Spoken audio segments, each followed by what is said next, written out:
Hey, good evening, everyone. I'd like to welcome those who are here with us. So firstly, thank you, Jenny, for having me to do this workshop. And Edgar, Rosalind, Lucille, thank you for joining us. We might wait a few minutes to see if anyone else is going to join. As we are waiting, I just want you to start thinking about how you procrastinate. Hi, Edgar. Okay. So how do you procrastinate? Okay, let me see the chat.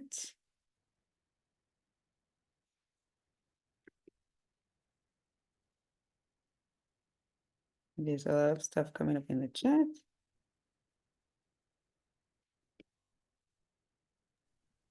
Edgar says YouTube. I agree, Edgar. Sometimes I get caught up on YouTube Yeah. as well. It's my favorite place. Mm. Yes, and when I want to distract myself, I go to YouTube as well. So we've all been there. Yeah. But is distracting ourselves wrong? Sometimes we need, need all kinds of distraction. Yes. Certainly we do. Yeah, okay. Well, I think I am going to start. So I will share my screen.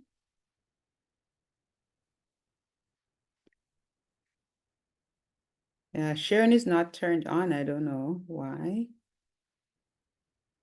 Mel, can go ahead. Am I host so that I can share? Yes, you can share. Go ahead. Oh, okay.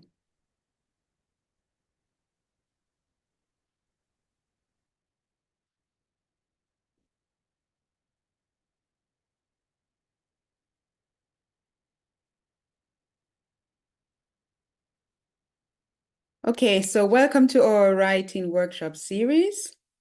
And this is in association with Activate Core.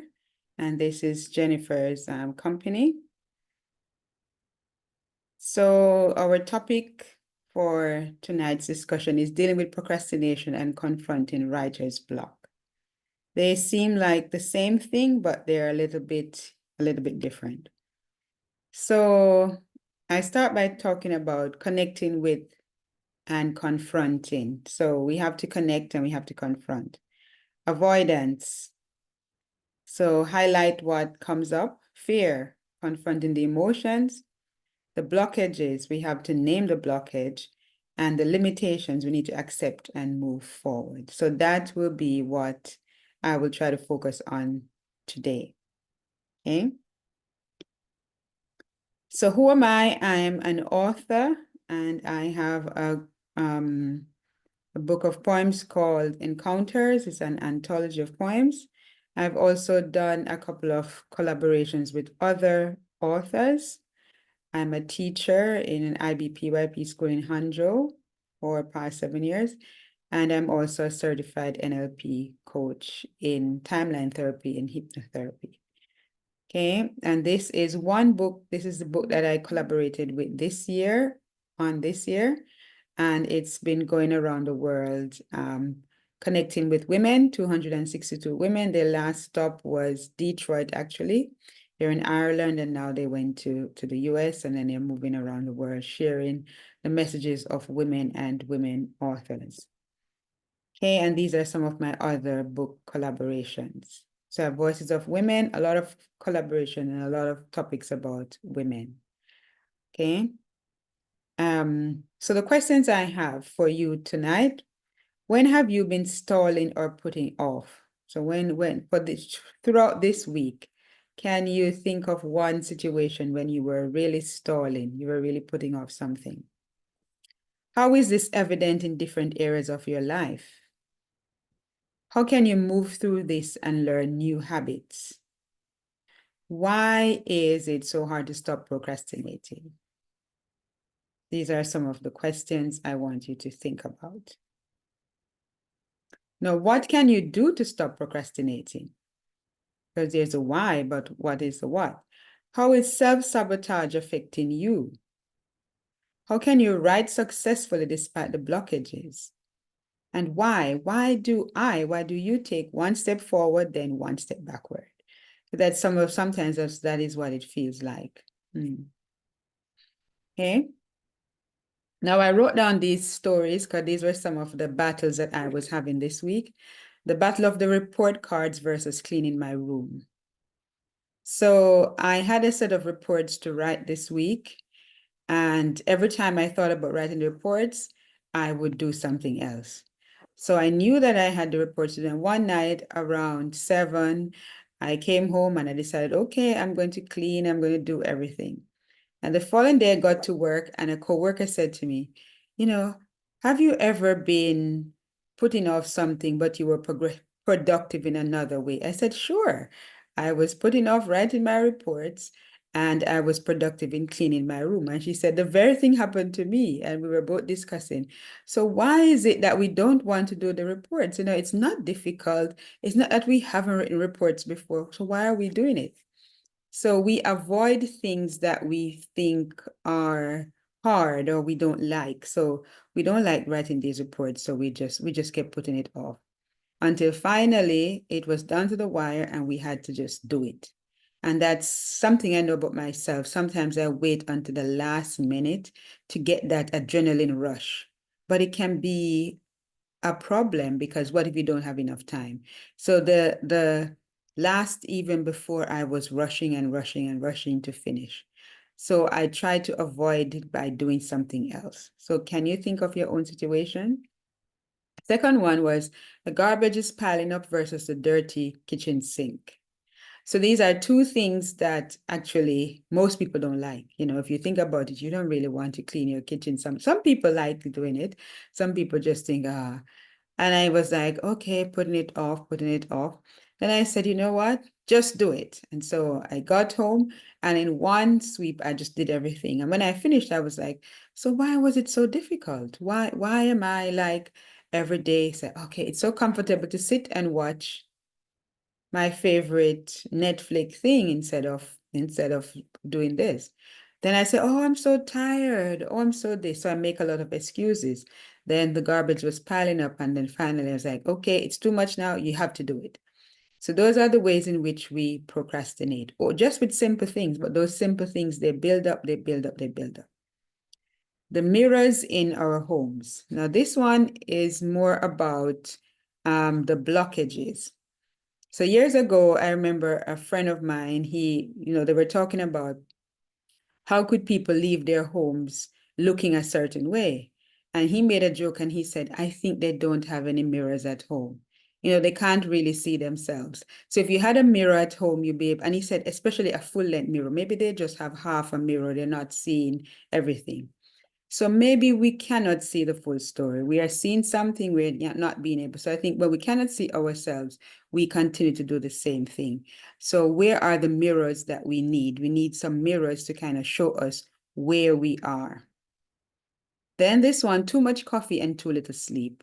We try to make up for what we are not doing by substitute something else. And coffee is a big substitute. So when we are not having the adrenaline, when we wait until the last minute and then everything is piling up, then we say, okay, we need coffee now. We're going to pull an all-nighter. We're going to do this. And then we deprive ourselves in some other place. Now, this is actually not a good thing because you are using something else to cover up where you need to actually do what is needed. So what comes to your mind when you hear these stories? Do any of these stories resonate with you? You can share, you can turn your mic on and share.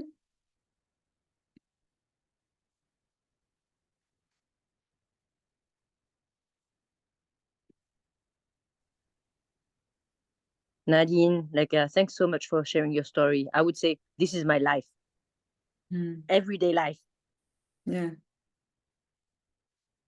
So always a battle with So something thanks else. for Yeah.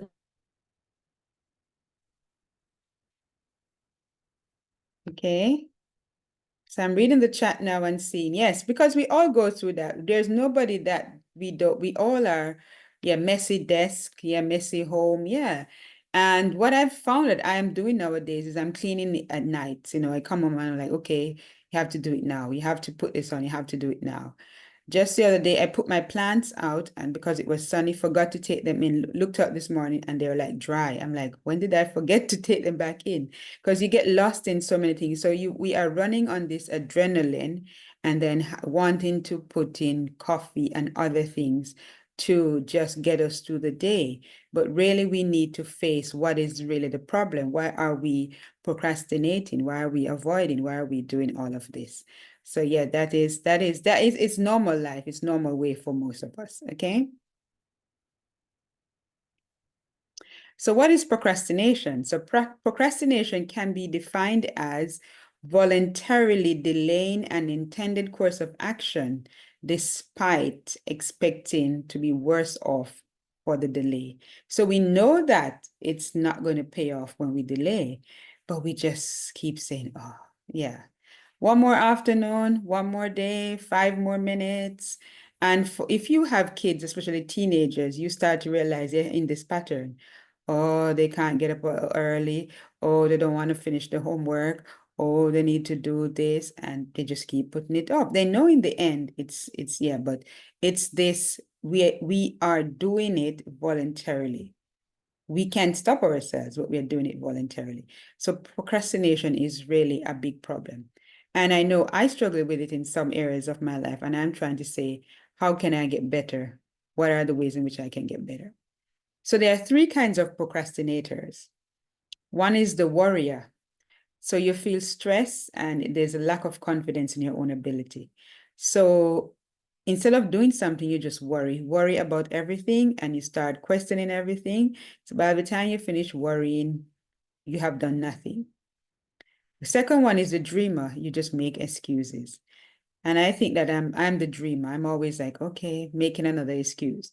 Then the perfectionist, everything needs to be perfect. So because everything needs to be perfect, you cannot start anything because you are just waiting for it to be perfect. So if this is the way we are, we have to identify which one of these, the warrior, the dreamer, the perfectionist. There might be other categories, but these are the three that I decided to talk about. So here we say the perfectionist. So which type are you? So take a few minutes and think about it. Which type are you?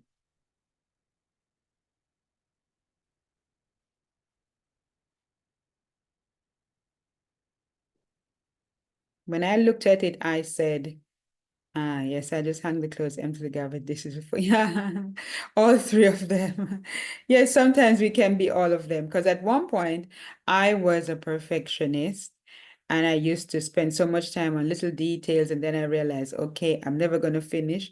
So then I became more of the dreamer. So yeah, so sometimes you can be all three. Sometimes you can be worrying, sometimes you can be the perfectionist. At different points in your life, you can be all three of them. Yeah.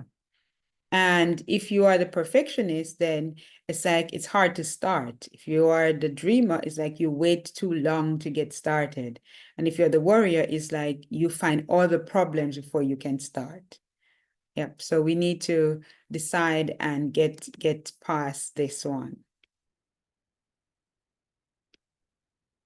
So is it boredom or is it fatigue? We talked about we go on to the social media and we try to. So for teenagers, they will tell you it's because they're bored, or for kids, they can't get to do anything. Oh, they're so bored. Oh, it's so awful to do this homework. For older people, we might think, or for us, we might think, if we're just tired. So if you find yourself always saying, oh, I'm so tired, I'm so tired, it might just be you procrastinating. Are you really tired? You're just making up this word, I'm so tired, I'm so tired. If you find yourself, oh, I just, it's too boring, it's too boring, it is a sign of also procrastination. So we have to get past this to get it done, okay?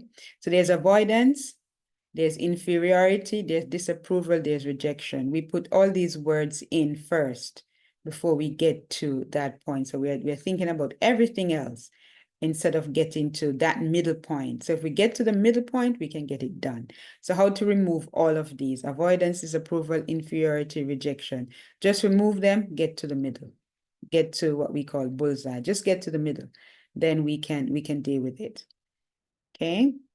So procrastination, the problem, there are many methods, scrolling through social media, gaming, Netflix, TV, we all have our favorite things that we do. Chatting with friends, doing something else, even sleeping.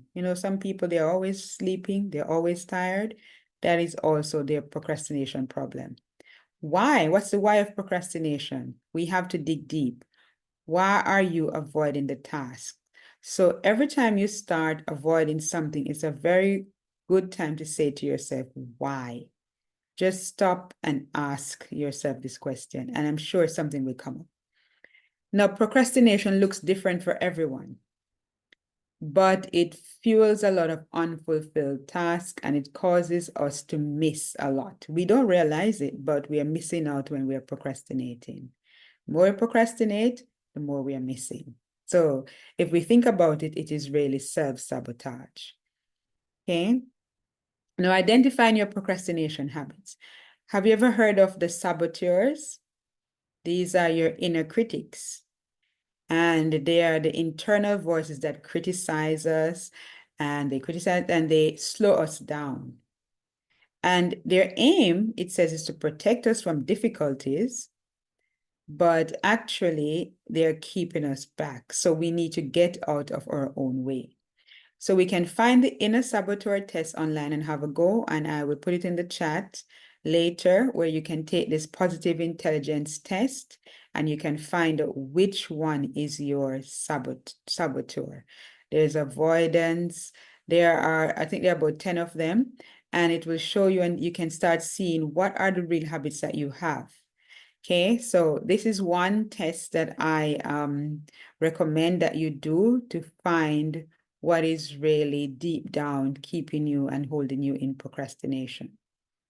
So this is what the saboteur looks like. It looks like you're trying to cut yourself out of the tree. So you're sitting up there, but you have this axe and you're trying to cut yourself down. No, this is dangerous, but you don't realize this is actually what you're doing to yourself. Okay. It can also look like this. You have everything is just feeding into your ears and something is just telling you this, telling you this, telling you this.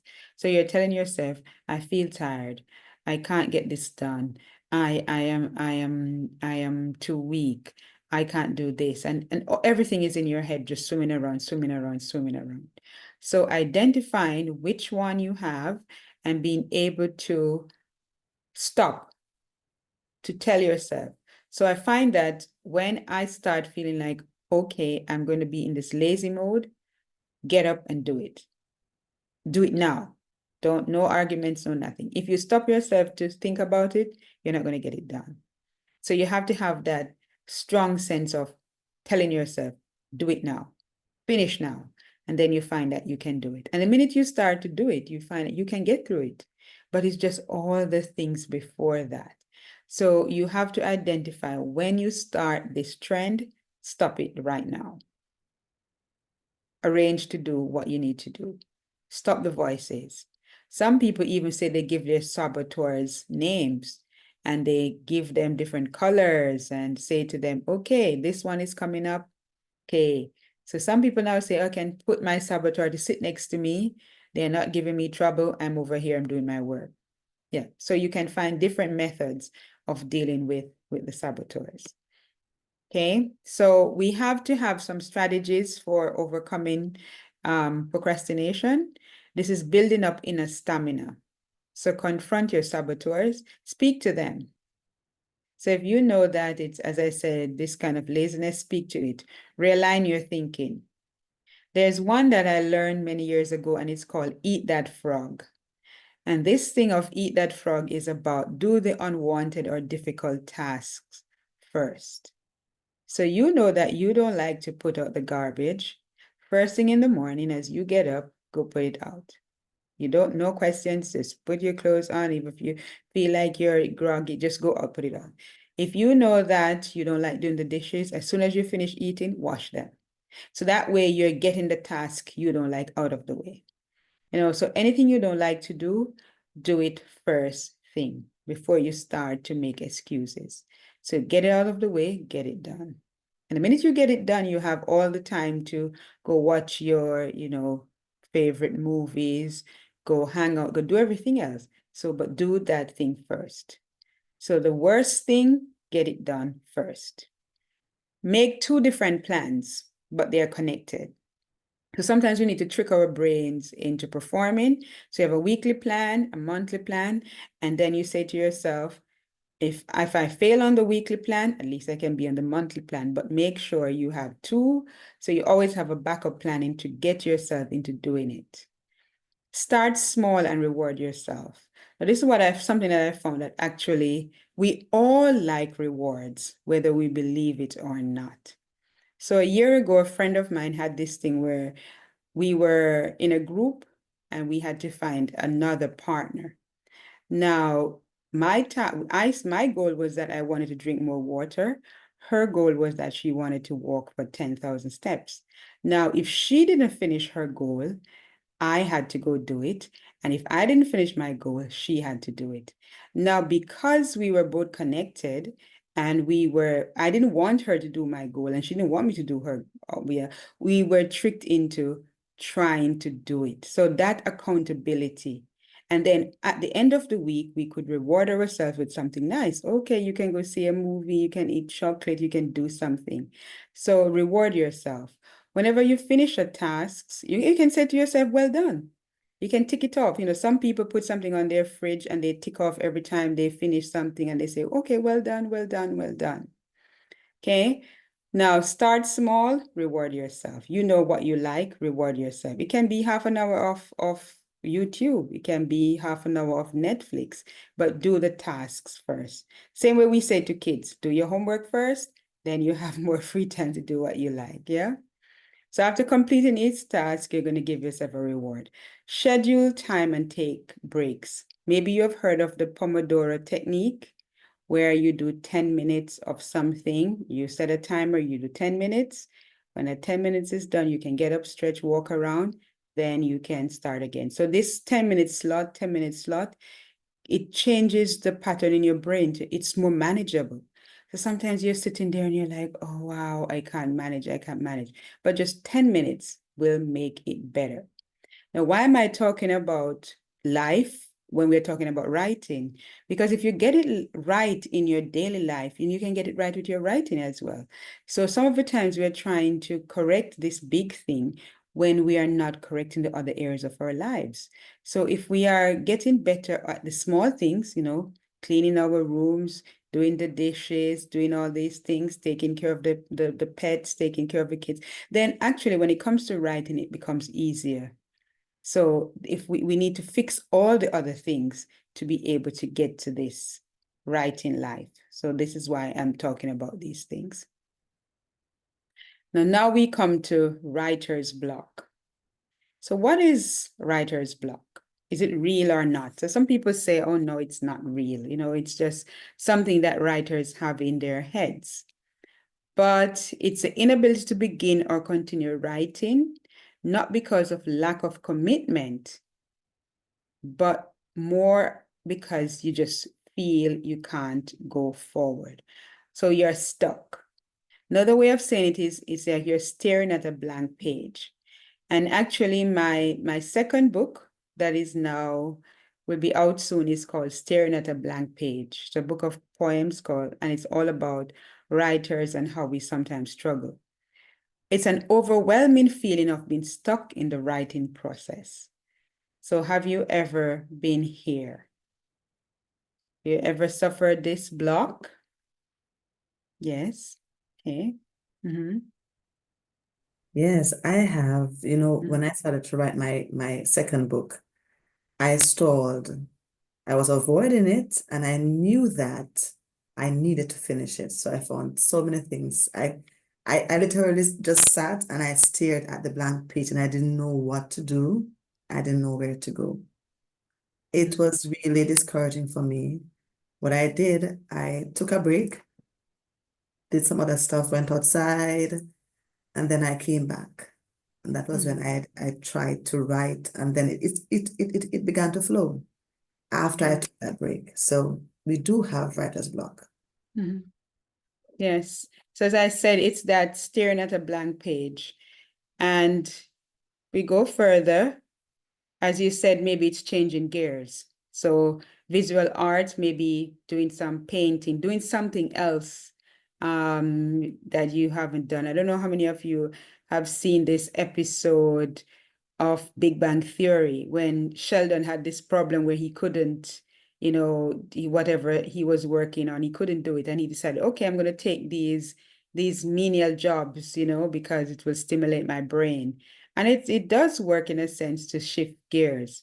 So you can be doing performing arts, sports, some environmental issues, cooking, fitness, gardening, work on your relationships. So changing gears can help with writer's block. A lot of times we are caught up in thinking and not doing. So we think that it can be, both of them can become mixed together, the procrastination and the writer's block. So you're procrastinating because there is a blockage. So you're just sitting and thinking, and don't know where else to go. Okay, so the causes can be buried trauma, can be masking pain, it can be stress, it can be overwhelm. So which of these, it could be any of the causes. For new writers, it's a fear of facing your potential. Now, a lot of people think that is a fear of failure, but actually it's the opposite. It's a fear actually of you feeling that, what if you're actually as good as you think? So I don't know if you know the Mariam Williamson quote in which she talks about, who are you not to be great? Because you just think that, you couldn't do this thing. So when I was about to write my first book, the first thing I said to myself was, I will not publish under my name.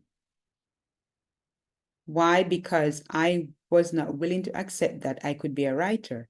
So it was not the fear of me failing, it was the fear of me thinking that I could actually make it. That was, what if you put yourself out there and people get to know you and this happens? So I didn't think I was going to fail. I was afraid of my own potential, and that can also be a big problem. So sometimes we think it's always about the negative, but sometimes we are actually afraid that we can make a difference, and we are afraid that, what will people think if we all of a sudden burst on the scene and we do well? So we take that onto ourselves, but it's not your problem what people think. So yeah, you have to move past that. So for new writers, it's a fear of facing your own potential. For established writers, it's ego. So if you've been successful with one book, the pressure is there to be perfect. So you did it the first time, it was good. Second time, you think, how can you do it again? And many famous writers have suffered this. Years ago, I don't know if many of you have seen Finding Forrester, and he wrote that one book and he never wrote another book, because sometimes it's that fear of, how are you going to be as good as that other book? Can you face up to what the expectations, all of that? And you start to question every word. So the ego, so successful with one book, pressure to be the best, to be perfect. So telling the story is hitting a nerve. So for memoir, people who are writing memoirs, there is something painful that when it comes up, you might not be ready to tell the story. So you have to get past the pain before you can write the book. So you need to get to that crossing. So what exactly is causing it? Is it buried trauma? Is it pain? Is it your fear either of failure or of your potential? But self-doubt is actually a big part of writer's block. You doubt yourself in different ways. And it could be things that were said to you as a child, things in your surroundings. So again, you have to go back to that, buried things, to ask yourself these questions. What is causing you really to doubt yourself? And the signs that will come up, apathy. So if something is draining, you start to feel really drained in your life. Nothing pleases you. You're just, like that. There's this apathy. Could be anger. You get triggered easily. You start to just, the emotions show up a lot. Anxiety, how you feel about your writing, you feel quite low. You have nothing positive to say. You're anxious all the time. Is it going to be good? Is it this? You're just really anxious. And it could be issues with others. You're comparing yourself to others. And this becomes a problem because you cannot see any good in yourself. So how could I be a writer? So-and-so is so great. I cannot write like this person. But you're not expected to be that person. Your story is expected to change your life. So a lot of times when we are writing, we're putting ourselves in that space to say, we are going to be like this writer. But I learned that my story was, and telling my story was not about other people. It was about changing my own life. It was about helping me to show up in the world, to speak up, to understand my own life, my own struggles. So the story was for me and to help the people in my vicinity to be better. So why are you telling your story? So that is what you need to think about. So don't compare it with others. Try to find out your why of your story. Okay. And then, as we said before, these are some ways in which we can counter it. So take a break, do something else for a while, and return to your work later with a fresh eye. So maybe if you go and you do something else, your views will change. Jump ahead. So if you're here and you're stuck on this point, so you're at chapter 2, you can go and do the end of the book. You know, years ago, my sister did something which was really interesting. She got a book and she decided that she was going to read the book from the back to the front. And she said, why not? Why can't you read the book from the back to the front? Who says a book needs to start at the front? And I thought about it and said, it makes sense. We don't always have to read a book from the beginning. You could take the book and read it from any place you wanted to read it. So the writer can start at anywhere and then fit the pieces in, you know? Pretend you've never read your work before. So take it and just look at it and start at the beginning of your work and read through it. Okay, do something. So we had this already. So we said, turn to get away from your desk. If you're at a desk, leave your desk. Do laundry, go for a walk. We can look at real life events. So real life events that come up, we can start focusing on the news, start looking at things in our surroundings, get other inspiration. Create a deadline. And this is one thing that I know helps me. If I know I have a deadline, I will finish. So if you're at work and you have a deadline, you're going to push to finish it. If you're not given a deadline, you will not finish because you will say, okay, yeah, I have time, I have time, I have time. But the day you know you have a deadline, you will put that effort in because time pressure makes you focus. So give yourself a deadline and say, I must finish this at this time. And I think this is where coaches and other people are useful and helpful because they will help you to keep that deadline. You need an accountability person to say to you, do it. If not, you won't get it done. You need somebody to, just like parents are saying to you, their kids, finish your homework, pick up your socks, do this. You're keeping them accountable. If no one is there to keep you accountable, of course you're going to just rest, sleep. Oh, I can finish next year. Oh, it's okay. But the minute somebody is saying, oh, Nadine, what about that book you started to write? What happened? Where is this? And you have to give an answer, give an account. You will make the effort. So that's why I recommend people having coaches when they get blocked or they have some problems in their lives. Make your process more visual. And I've been teaching this to kids. People think doodling is like not good, but actually the brain structure changes when you start drawing little pictures. So just put your plan in little picture form, put your plan in little boxes of visual representation, and it will really help you to clarify what you're doing and what you want to say. Okay, so turn to diagrams, post-it notes, visualize the problem. Even if you sit for a few minutes, close your eyes, see the problem, it will really help you. And we talk about doing something mundane. So if you just daydream for a bit, Andy Rooney, I think, was famous for saying, what is wrong with people just sitting down and staring? Nothing is wrong. Sometimes you just need to sit and stare out the window, We think that we always need to find the answers, but daydreaming, having this thing can help us to solve some problems. And then free write. Just write. It doesn't have to be about the topic you're doing. So change gears, write about anything. And then you will see that, okay, you are now ready to write what you need to write. So don't second guess yourself. Just keep writing. The pieces will fall into place. And I recommend not worrying. Sometimes you write about it, the grammar, the spelling. You can always get spell check and other things to help you to check. So just write first. Is Jennifer, your hand is up? I was saying good because many times as a writer, I'm always trying to check my spelling, my grammar, and that keeps me back. That keeps me from really writing in the flow. So I've come to a point where I'm just writing, just free writing. And then later on, I think about, okay, the spelling may be off, grammar, it may be off, but at least I'm writing something, which is very good. Yeah. Yes, I think as we have learned this thing that instead of perfection, progress over perfection. And that's one of the things that I learned that helped me to move forward. So I always was waiting for it to be perfect and I wouldn't start. But if I'm progressing, just starting, doing, at least I can get there. So I had one teacher on Friday and she said, okay, I'm not ready to do my wall display, but I'm going to take everything, put it up, see how it looks, then I can switch it around. But if I wait until it's perfect, I'm never going to get it done. And I thought, yeah, that makes sense. So just start, just get up, just start, put it up.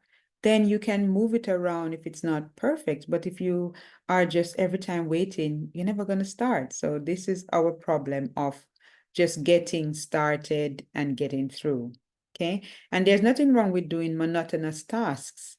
So that's why I'm happy to have plants at home to water my plants. And I like to sometimes just get up and start cleaning, doing the laundry. So whenever you find those in between times, I used to have a friend in Jamaica who used to say to me, it's at nights when the kids are sleeping that I clean the house. Best time because they're sleeping now. So I can go to peacefully and do everything. And then her mind would be clear and she could do her lesson plan and everything because she just finished cleaning. Yeah. So yeah, so those things can help us to clear and do something else. Okay, so create stability in your inner world. Silence. Silence is a beautiful thing, and it's very powerful to just sit in silence. Gratitude. So if every day you have a gratitude journal and you're saying thank you for something, find 3 things to be thankful for every day. For some people, it's prayer, meditation, percolating. So I say to people, this is a part of the writing process, the artist process. You need to percolate. You need time to sit and think, even to organize your thoughts. It's important. Reflect. You need to go back and think about what you did, what worked, what didn't work. Journal. And journaling has been a big part of my life, and it has helped me to just keep writing. So even every time you write, it's not for publishing. Sometimes you're writing for yourself. So if you just have questions that you need to ask, you can use journaling. I recommend singing. Sometimes we need to just sing, if you're even singing in your bathroom, listen to music and just have a happy thought. Go out in nature. Nature is beautiful. That's where it's good to go hiking. I'm happy because of where I live. I have the canal. I can go walking in the evenings just by the canal. I can hear the birds. Today it was raining and I was just listening to the raindrops. So all of that will help you to put your mind, your thoughts in a better place. Eat and rest well. So a lot of the times when we are in this space of this instability, we are not eating well, we are not sleeping well. It's not going to help if we are like that. Actually, if you sleep and you get up early in the morning and the first thing you do is just grab your journal and just brain dump, you realize that your rest of your day is really good because you have put everything on paper, you've emptied your mind, and you have this space now to be in the flow, to be better. So eat well, eat a balanced diet, and rest well. And of course, try to get exercise and all that in. So that is my take about procrastination. It is just touching the surface. There's a lot more that there is, so we can go deeper, but I just touch on the surface for this presentation. For here, I just put this blank page, and for a few minutes, I just want us to just look at this blank page and just what are the things that come up for you?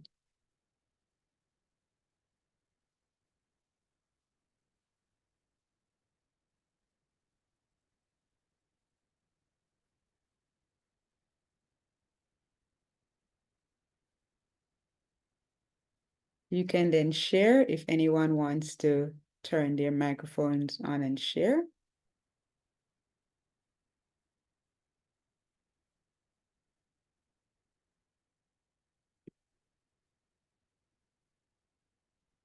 So for Jennifer Renewal, clouds, fog, KTV. Glory. So Edgar, would you like to share why glory? You can. You can turn your microphone on and speak. Hi, can you hear me? Yes, I can. Oh, hello.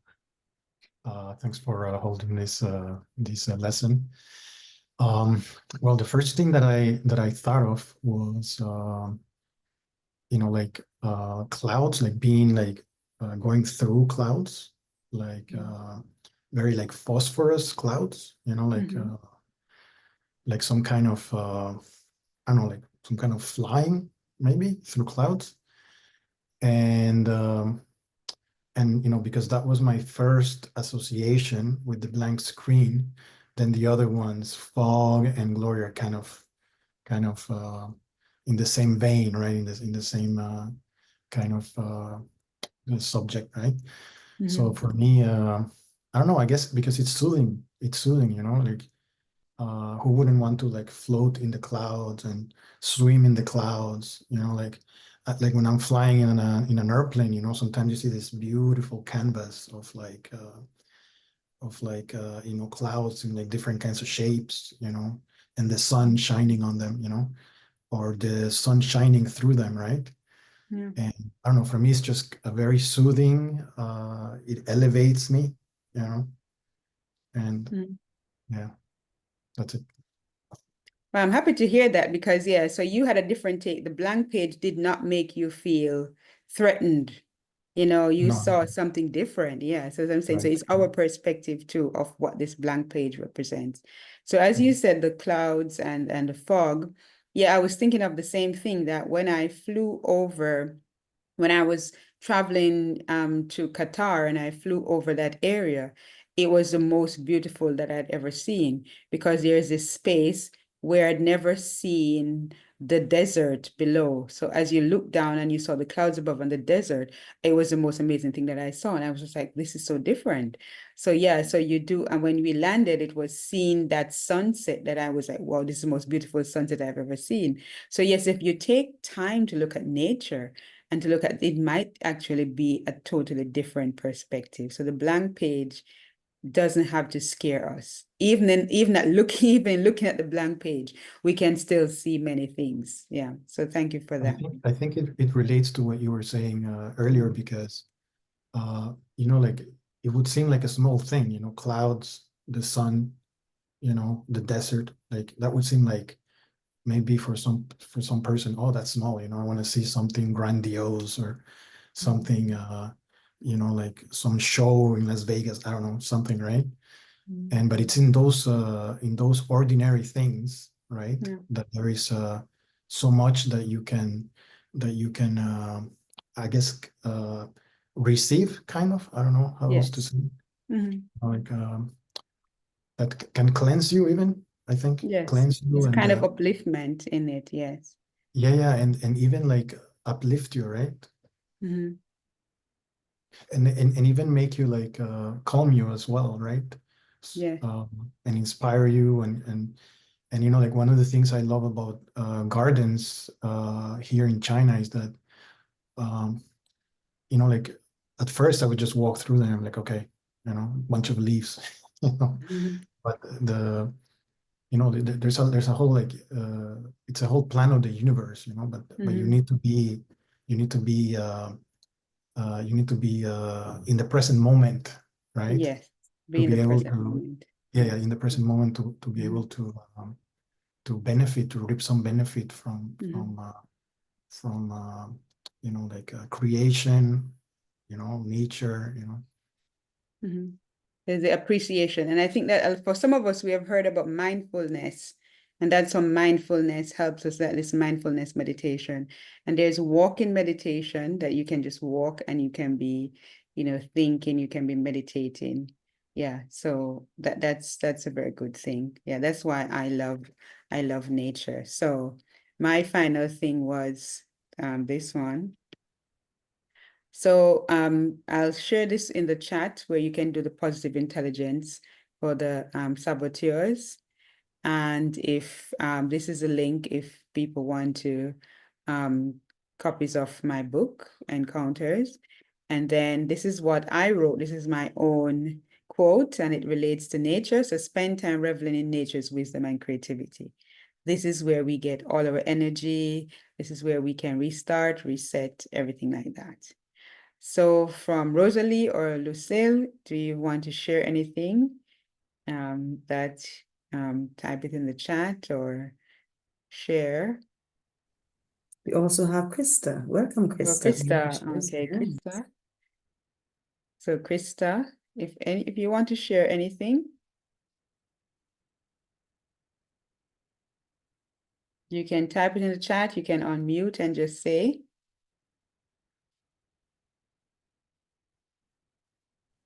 Thank you so much, Nadine. It was so insightful and very helpful. And I love how like peaceful you are as well. So like we can tap into like this nice energy, you know, to actually be inspired in the just like the right space, you know, to start, you know. Yes. Okay, thank you, Rosalie. Lucille, Krista, anything you want to say?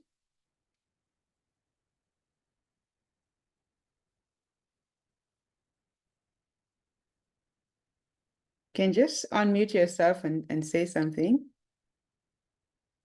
Yeah, just Mhm. thank you for your sharing. Is there anything that word or anything that stood out for you? Yeah, I learned a lot, so maybe I can try to make some change.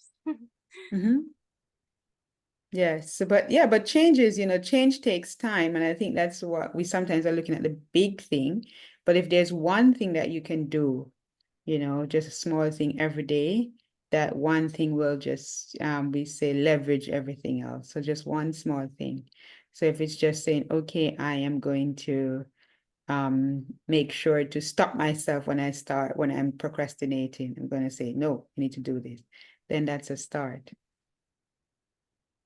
Yeah. Okay, thank you. For me, I was thinking what was really helpful of what you said. You know, all of the you said it was very helpful. But like especially one thing when you said we write not for others, we write the story for ourselves. I thought it Yes. was like it was just like a shift, you know, like it's like oh, actually it helps you transform yourself when you Yes. write. I Yeah. thought it was like a very I've never heard of this really before, so I thought it was very interesting. Okay. I say that because in my life it was true, because when I was writing my first book, I was it just came, the question that came to me at the start of COVID was, what were you always wanting to do and you kept putting it off? And the answer came back, you always wanted to write and publish a book. And then something said, well, why not? Who's to stop you? So and I think the very same day I got onto the internet, and then just like that, it popped up to me, a publisher. And I said, okay. And I sent it off to the publisher. And the thing that was really interesting was that she wrote me back and she said, your story, they resonate with me because I was also an ESL teacher. I am from the US and I went to Spain to teach, and I met my husband there. And she said, I love your poems. They just remind me of myself. And she said, of course, I will help you with your publishing journey. So it was like the universe just was making everything work together. And then after I published the poems and everything, I realized then that people started saying to me, okay, will you do this? Will you do that? But then it started this journey for me of one, my inner work. And then I was led to coaching and all these things. But through everything, it was me on my own journey, because having published the book, I had to now come out of, as you would say, hiding. There was no more the space to just be in that hiding. So I had to face everything and face and keep facing. And the more I was facing things, was the stronger I was becoming and the better I was becoming. So I realized I didn't do it for others. I did it for myself. It healed me more than it would heal others. But because it has healed me, it has the power to heal others too. Yeah. So, Krista, do you want to share anything?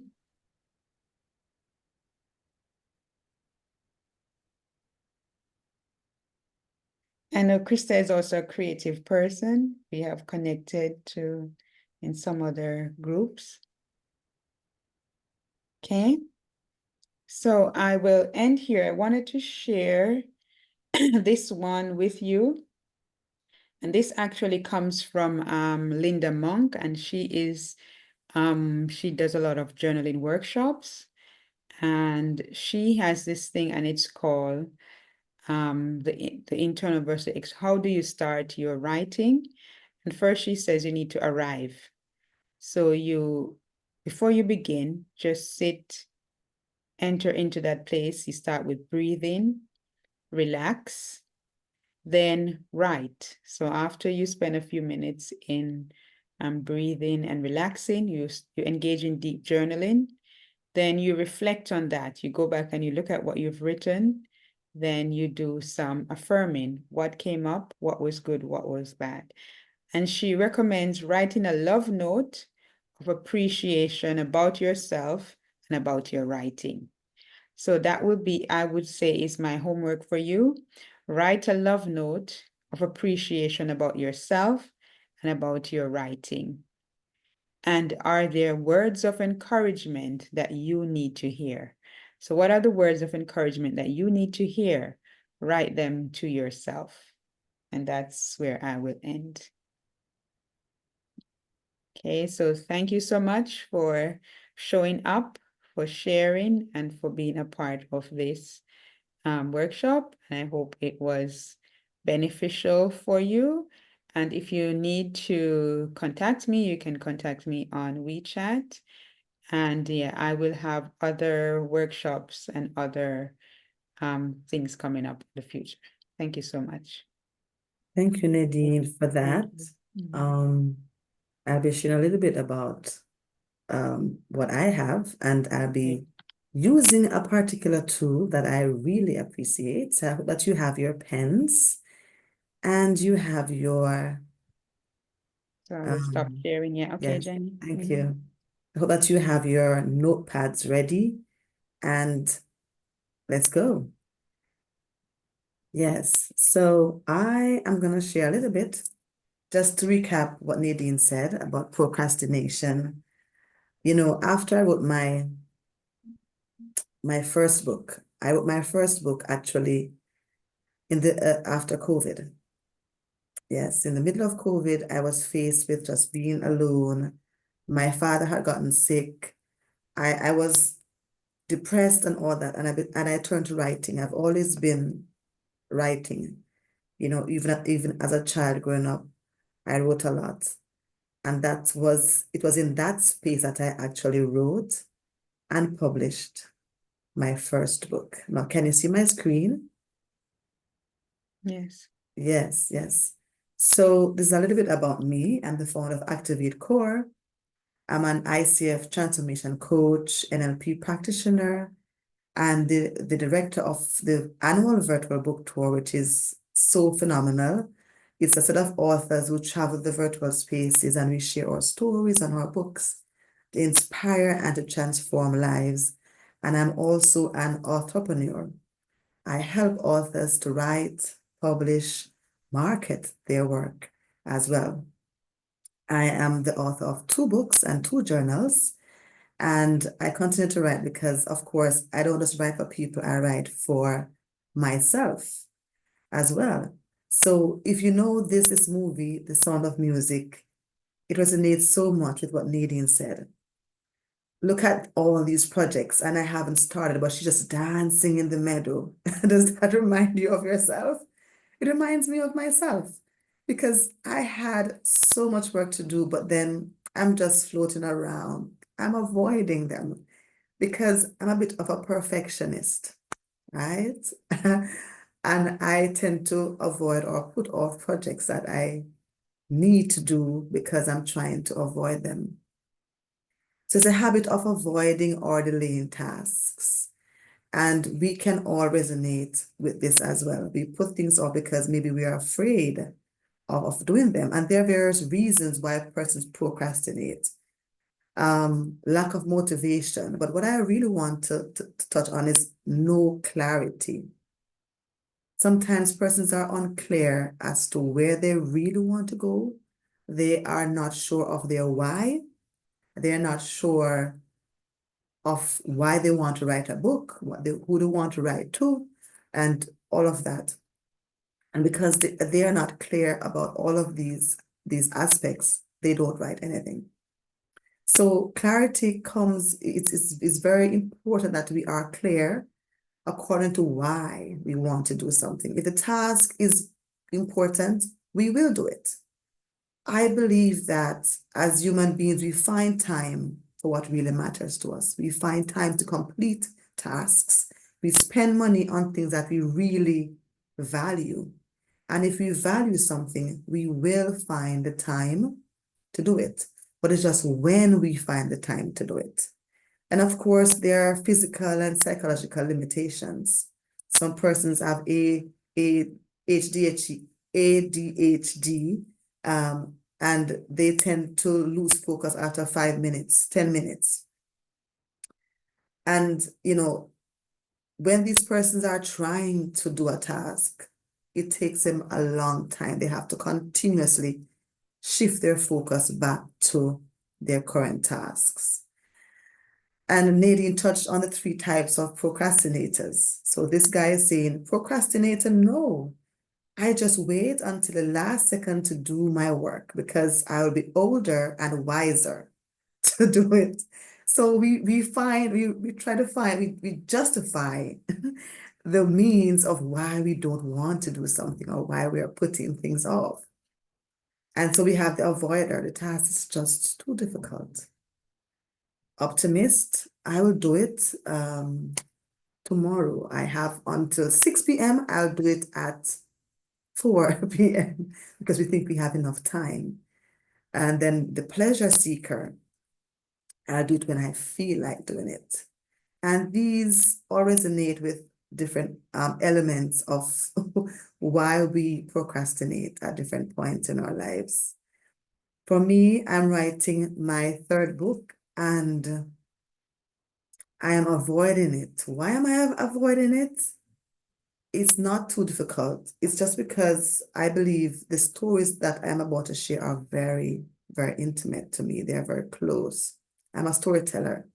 My books tell stories of different people, what they have gone through. And this particular book is about faith, having audacious faith to launch out and to do the impossible. And I share stories of people who have done that. And this book is very close to me. So I have to work through the emotional aspects of why I'm writing this book, and then I'll be able to complete it. And here's the procrastination cycle. We procrastinate, we put it off, then we feel guilty about it. Then we panic, oh my gosh, I have this to do and I don't have the time to do it. And we are all in, we get anxious, we get anxious about not completing a task. And then we begin to make excuses. My laptop wasn't working, it was raining, I was tired, the dog ate my homework, the cat did something. We come with all of these excuses according to why we don't want to do it. Now, I want to ask some questions and I want you to type your answers in the chat. If any of these really resonate with why you are procrastinating, why you are putting off a project. What are the long-term benefits of the tasks I'm putting off? Can I do without those benefits? Can I achieve those benefits through some other tasks? Can I delegate or outsource the activity and receive the same benefits?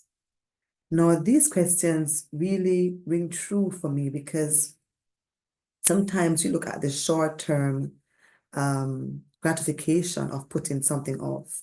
But then when you put something off, there is a consequence to that. And sometimes we don't want to look at the consequence as, according to what we are doing and what we are not doing. And so we have to look at the pros and cons. Can I do without those benefits? Can I achieve those benefits through some other task? Can I delegate or outsource the activity? And this is where we're going to be using a particular tool called the Eisenhower matrix that I really love to use because it has been helping me to manage my time and approach my tasks in a way in which I can manage them. Sometimes people procrastinate because they have so many things to do. Rosalind was just sharing that she had so much work to do.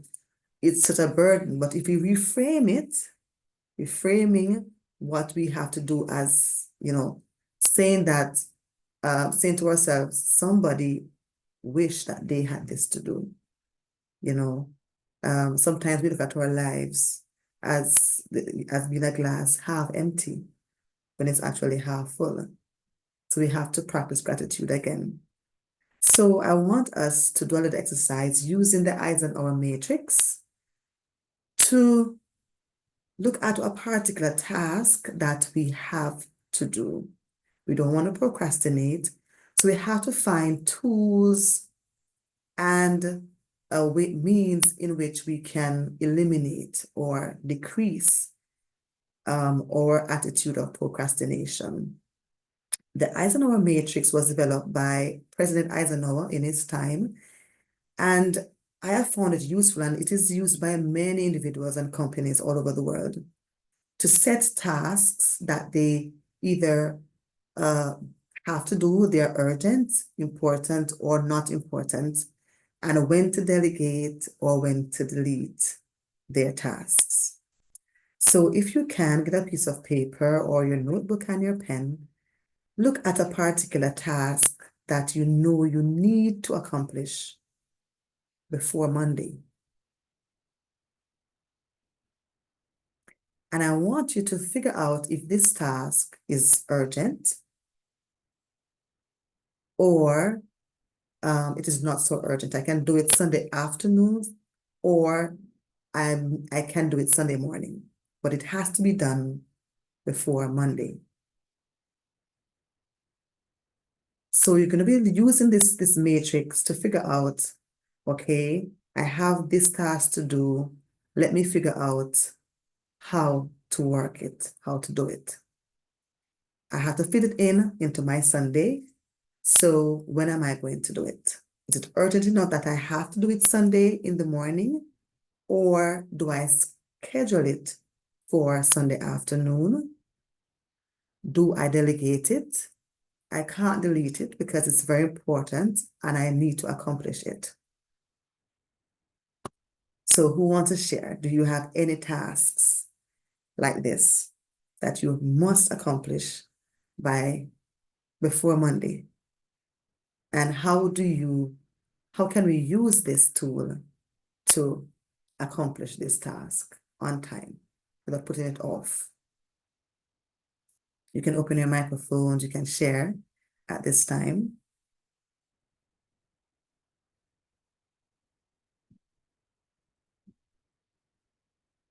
Lucille, Edgar, have you ever used this matrix before to look at the tasks that you have and categorize them as being urgent, not urgent, important, or not important?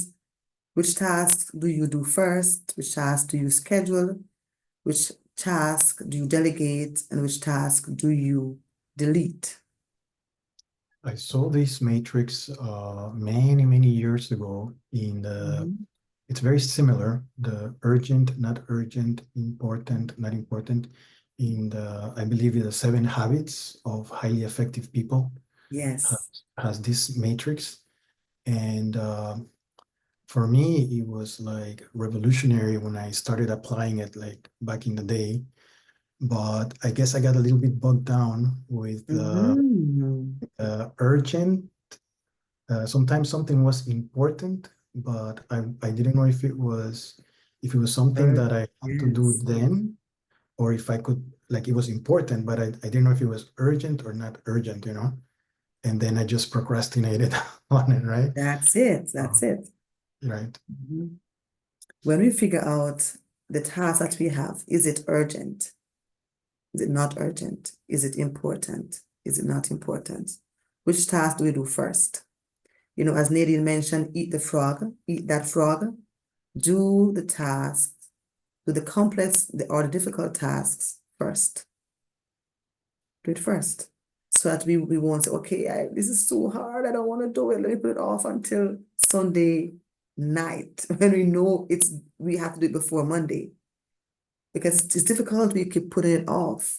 But then if we use these kind of tools, we will eliminate the attitude of procrastinating, because we know that, okay, I can either do it Sunday morning or Sunday afternoon. I may be able to delegate parts of it, but I cannot delete it. It has to be done. So when do I do it? I have to do it during Sunday, but I cannot leave it until Monday. So we just have to figure out, let's just do it. We have to do it. So let's just do it. Okay, Nadine, do you have any of such tasks that you can apply this matrix to? Thank you, Edgar. For me, the 2 tasks, well, I have different tasks, but the 2 I have, I must do because I have a deadline. So I have to finish them and have them ready before Sunday evening. So I'm going to do my best to kind of sit down and just do it, because if I don't, then I'm going to. What I find is that if I don't get it done, then Monday is going to come and I'm just going to spin out of control, because the minute the week starts, then it's like you go to work and you have 10 things to do and you just start and it's just that you can't catch up anymore. So if you want to catch up, you just have to kind of get it done, get it out of the way. So one of the things I've started doing is, as you said, I make a list and I start to tick off which ones I need to do first. Yes. So which ones are, so on Monday, these are going to be necessary for Monday morning. Okay, I can schedule the rest for Tuesday, and then maybe I can delegate, and by the time it gets to the end of the week, I can delete. But if you don't kind of have that ranking of what is important or not, then you can start spinning out of control. Yeah, certainly. Certainly. Lucille, Krista, Rosalind, would you like to share? Have you ever used this tool before? And do you think it can apply to any area of your life to eliminate or decrease procrastination? So I would prefer to answer the question. I've seen this before, and actually, for me, it helps me dwell in even more into procrastination, because I just stay like in oh, okay, so is it important? Is it not urgent? And then like is the planning side, it's so but you had a very helpful question saying is there something that you need to do by this weekend? And yes, I do. I have like a PPT to do, and also a plan for an event to do. And I've been procrastinating it already for mm, yeah, quite a long time. Quite a long time. Mm. And I did the same for like last time as well, like where there was an important meeting. Um and it was not fun because actually I don't like to put the pressure on others as well. It's not my intention. But the thing is like when I just start and do it, then I already have something, but then I get stuck. I still get stuck. So I still get stuck. And there was some tips from Nadine. Why is it? Yeah. Well, actually, it's because like I don't feel totally like in control of the pres presentation. It's there's other people. It seems that like I have to comply with what they're expecting. I don't know what is in their head. So sometimes I'm just thinking, well, then do the presentation yourself. Like if you have so many things that you're thinking of and it's so clear for you, then that's good. Then I follow you. I'll just like help you. But I yeah, I don't know why. Like so I just get stuck and I just continue to get stuck. And then like in the end um I just give something random and it's going to be like a beautified. But then even for the meeting and presentation, I know that everything will go well because I already know like how to manage and do this feedback session. But still like I get stuck with like this PPT, and it's really stressful. It's the same for like the event proposal. I kind of have ideas of like what I want. I just like can do it right away. I have difficulties to uh express like, okay, I have to do this and have to do that and like why and how. Yes. So yeah, I yeah, but I cannot find like always this explanation as well. I just have to put it down. But like when I put it down, I feel like there's always other questions that come, and I know that it's supposed to be helpful, but I think like sometimes I just feel judged, and I know it's not the purpose, but Yeah. it's just like how it is, and that's why then afterwards I just get stuck again. Yeah. So That's how many persons procrastinate too. Expectations and limitations that are placed on us sometimes it's discouraging. Discouraging, and we tend not to want to do something because of how we feel about it. Yeah. Thanks for sharing. Thanks for sharing. Going back, so the Eisenhower matrix and is very good in terms of managing our time and our tasks. We can also use a Pomodoro technique, which Nadine mentioned, where we have time slots for different activities that we do. And I use this a lot because I have various activities in which I participate in different communities and projects, and this has been helping me a lot. We can also use mindfulness apps. Nadine also mentioned being mindful, being present in the moment, such as Unplug, Calm, Headspace. If we feel overwhelmed and we start panicking, we take deep breaths. We go into, if we can, we go into an area in which we can silence all the noise, all the, around us. And we can really focus on what's really important now at this moment. Because truthfully, there's so many things that come into our atmosphere on a daily basis. So many things bombard our attention. They want our attention all the time. And we have to choose which items are more important. For me, whenever I turn on my phone, my phone is off in the mornings because between 5 a.m. and 6 a.m. I meditate, I journal, I pray. That's when I really deal with my emotional, my mental state before I enter the day. I have to find where I'm at emotionally. And I protect that space. No phone, no distractions. When my phone comes on, I turn it on at 7 and I check my messages. I look for those that I need to respond to before 8 a.m.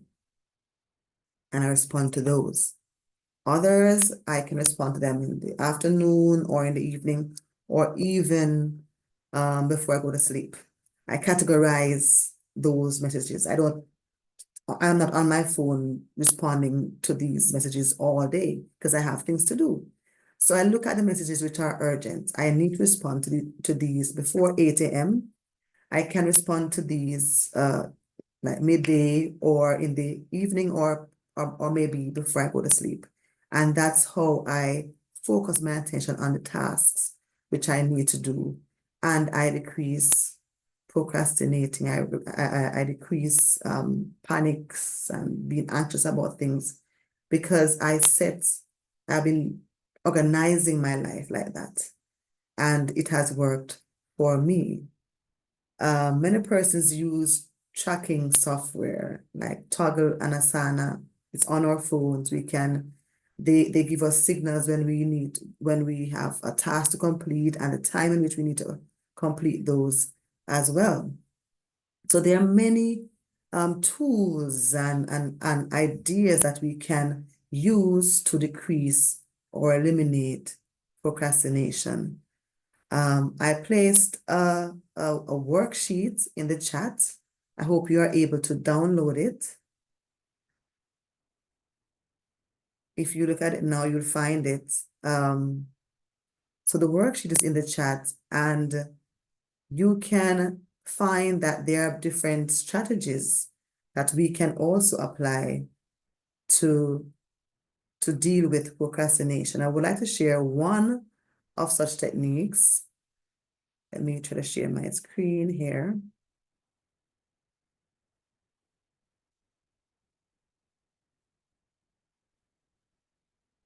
Yes, here it is.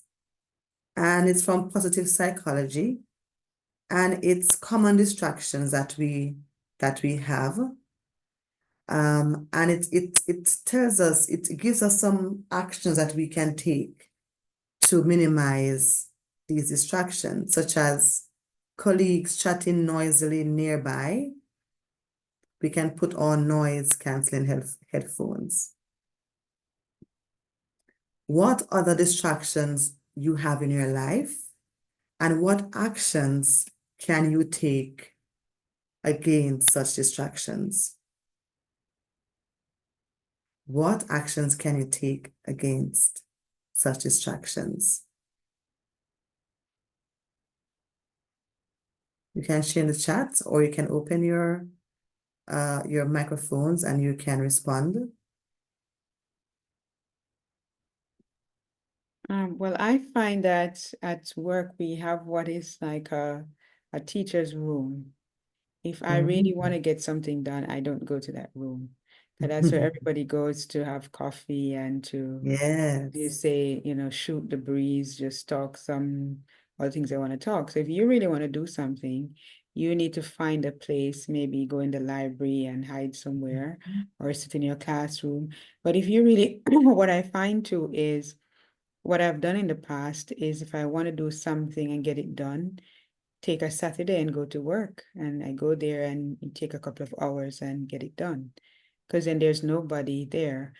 I write best to late at night. So when the other night I was up and it was so quiet, it was like you could nothing. It was just peaceful. And I could write for an hour and get so much because there's nothing around me to distract me. I could hear everything outside, the birds, the insects, everything.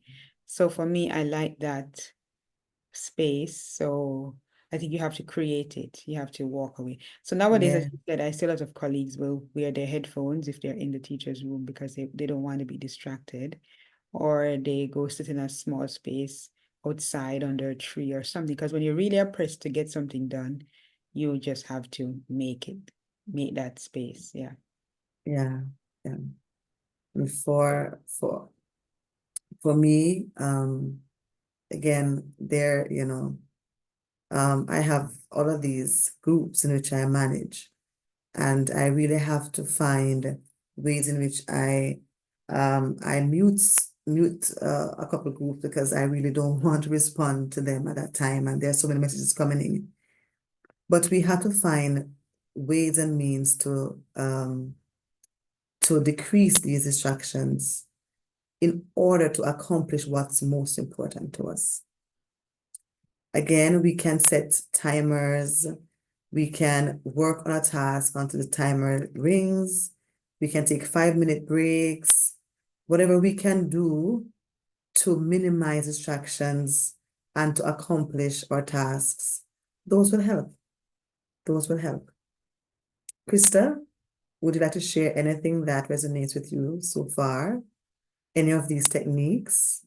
How do you minimize distractions? Is she on? No. Okay, so the worksheets are in the chat. You can download them. And of course, you can reach out to us. Nadine and myself, we are available to help you to work through some of these tasks. Now, our last thing for today is take action. It's not enough to know or have attended these workshops, but what actions will you be taking today to decrease, to eliminate procrastination?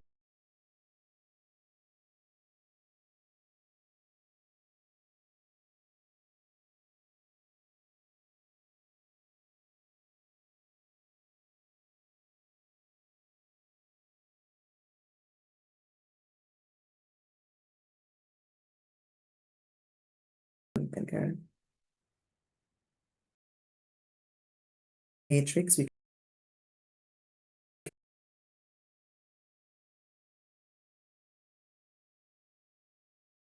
tracking apps, all of these are useful tools in which we can apply to our lives to eliminate procrastination.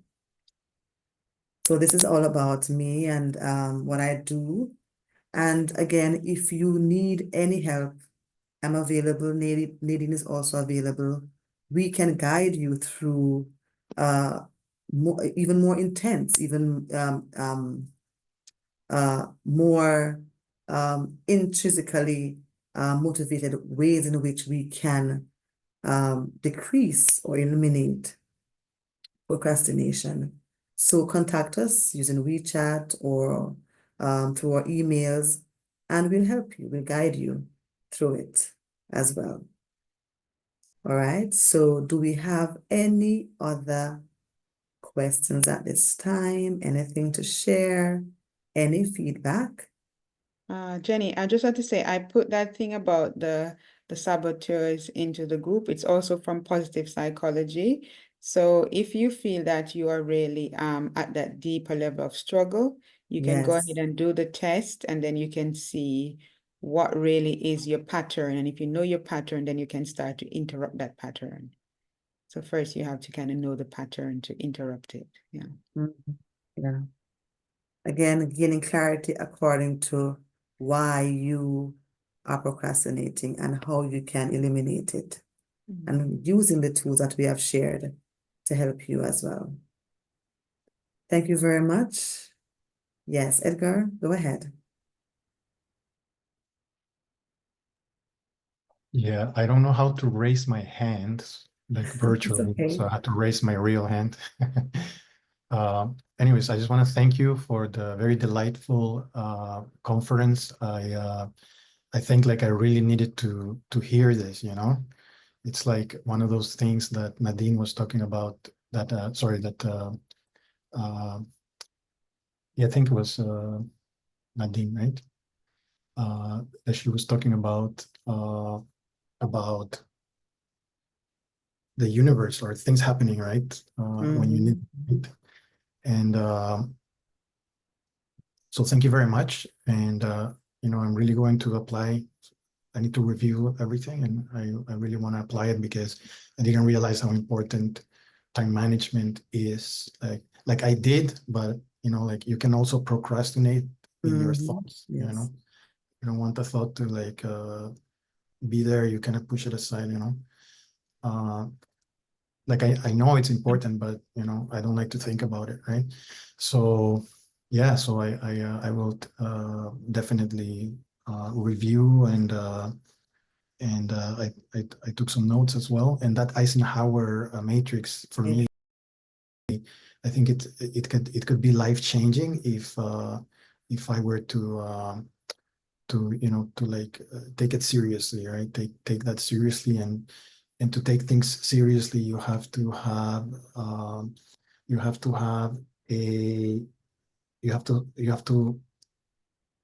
believe that you are important. Your life is important, like you were saying about writing for yourself, right? So you have to take every aspect of your life as something that is unique and important. Your happiness is as important as somebody else's happiness. Like you're not second place,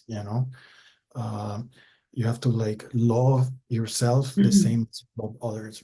Sorry, love others as you love yourself, right?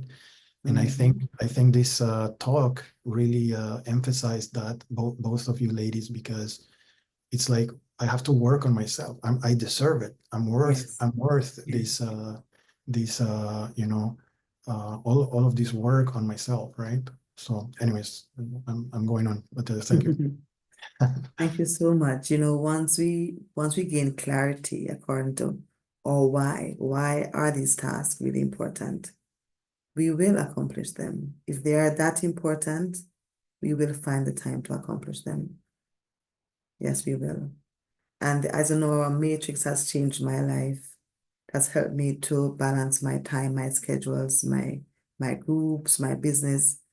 And I hope that we will use these tools to organize our lives and to eliminate procrastination. Figure out why are we avoiding it? Which tasks can we delegate? Which tasks can we schedule? And all of these will help us to track our time, balance our time, and to find time to really spend with ourselves, to improve ourselves. Yeah, thank you very much for sharing, Edgar. Okay, would anyone else like to share before we leave today? Okay, thank you so much. Again, reach out to us.